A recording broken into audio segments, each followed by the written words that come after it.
When Pope Francis steps off his Alitalia plane at the start of a visit to South America next week, he will cast the rare global spotlight on the plight of the region's indigenous people. Francis begins his week-long trip in Chile's capital Santiago on Monday, but will also visit Temuco, 800 kilometers, 500 miles, to the south, for a meeting with representatives of the indigenous Mapuche community.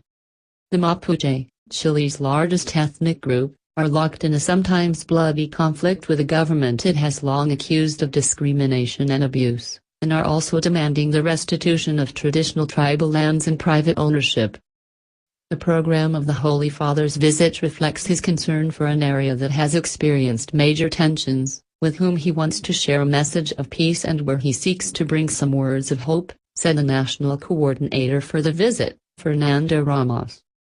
Nearly 400,000 people are expected at Temuco's Macuaware base, where the Pope will preside over a special Mass for the integration of the peoples on Wednesday.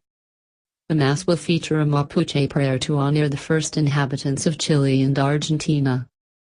Conflict Zone Dash. The 80-year-old pontiff's arrival in Temuco, the capital of the region of Chile inhabited by the Mapuche, comes shortly after recent commemorations of two events that underscore the conflict with the government. One is the murder a decade ago of a Mapuche activist, Moisés Catroleo, at the hands of the police. The other is the January 2013 arson attack by Mapuche activists on a remote farm, in which a couple were killed as they tried to defend their property. 11 Mapuche activists, among them a Maki or spiritual leader, are awaiting trial in the case, after the state appealed their acquittal by a lower court. Catroleo was a member of the CAM, a radical group dedicated to the recovery of former Mapuche lands. The group had admitted firebombing landowners as part of a campaign to reclaim ancestral lands seized by the state at the end of the 19th century and sold to logging companies.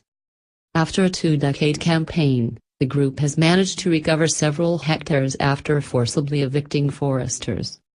Ramon Lanquileo, one of the CAM's leaders, lives today in lands taken from a logging company.